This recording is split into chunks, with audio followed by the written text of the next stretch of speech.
Alan, what was the first year that you ran the South Fork of the Salmon? My buddies and I first came down here in 1986. I think the flow was around 4.5. We had a great time. There's 4 or 5 catarafters and 1 rafter.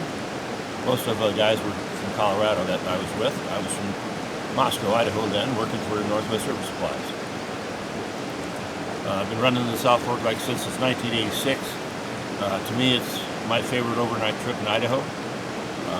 Great, challenging whitewater, beautiful river, not too many people on it, especially back then. And if you get it in the right flows, the little water, really good fishing as well. But as far as whitewater goes, it's got better whitewater than, say, the Middle Fork or the Selway, in my opinion. And very challenging whitewater, very beautiful river.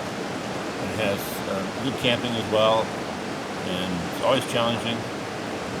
I have to be on this river at least every year. I think my guess is around 50 times since 1986. 1 or 2 times a year. Got to be on the South Fork. Oh, certainly running the North Fork helps you get tuned up for any river that you're running. But for me, I started running the North Fork in '86 as well. So the training ground for us to move up to like the South Fork, even the North Fork, was for me, it was the Lochsaw. And running the Lochsaw River anyway from low to high water trains a person for pretty much any kind of whitewater you can handle.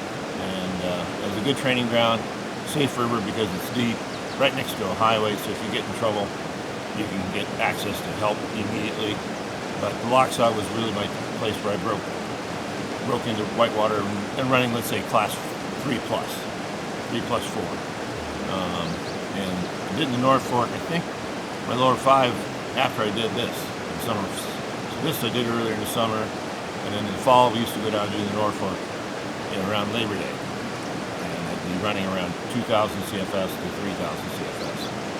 And I did the North Forks, I think first runs were 24, 28, and 2,100 CFS on the lower 5 and lower half. Back then we had the lower half, and they still had the swinging bridge. The swinging bridge is gone now. But no, and this river is, because you got the weight on the boat in high water, this river is probably more challenging just because you got to maneuver a heavy boat versus a lighter boat in the North Fork. I left Northwest River Supplies in the fall of 1988 and worked part-time for Glenn Lumen and Whitewater Manufacturing, aka Sotar. And at the time, my wife was teaching in Weiser, Idaho, and I had been living in Moscow for the previous year, so we had lived apart for 1 year.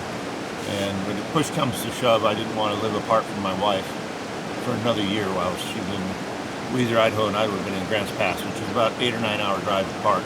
So I think it was around Super Bowl Sunday,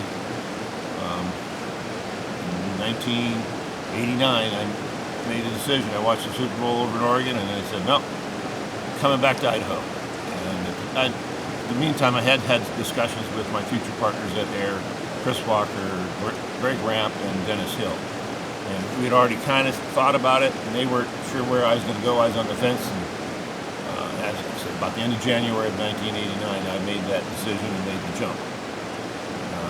And the 4 of us, 3 out of the 4 of us were active in the business, Chris, Greg, and I. And we put up about $9,000 each, $36,000 to start the company, and we went a year and a half without salaries. But fortunately, our wives were working and could get us a little bit of income, and I actually worked as part-time as a bank teller in Boise that first year and a half just to get a little extra cash, and then worked late in the evening building boats and stuff in our factory in Garden City. The cell system that we use, which is an inner tube made out of unsupported urethane, and then the outer fabric is a PVC coated polyester. My partner Greg Ramp was over in Grants Pass building inflatable kayaks and repairing boats. And he had a customer come in with a Sears inflatable raft, 20 years old, the outer material, and pretty much all the coating had kind of caked off. You could see the bare base fabric, but he finally got a hole in it. And Greg started looking at it, and he realized it had an inner tube inside that skin. And so even though the outer skin was just totally roached, that boat was still holding there until it got punctured. So he had to make an incision, patch the inner tube, and then patch the outer skin, and said, hey, that's a pretty neat way to build a boat. Obviously, the inner tube system has been around forever, and fly fishing used it a lot in their boats with bladders and outer skins. But when we started building boats, Greg really wanted to employ that system, and it really worked out. And the beauty of the air cell system is, one, we can build the boats in about a third the time our competitors can. Even though our material costs are probably the same or slightly higher because we have the outer skin plus the inner air cell. But two, fast building, but easiest boat on the market to repair. The full-length zippers that allow you access to the inner tube.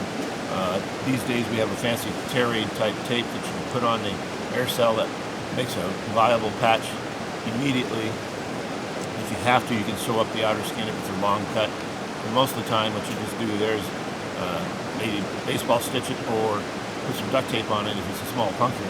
And then when you get home to your garage and you want to do a repair on it, it's easy to do. You don't have to do it out on a rock in the sand in the rain or a snowstorm. Or, since we have a 10-year no-fault warranty at Aire, you can send it back to us and we'll fix it for free.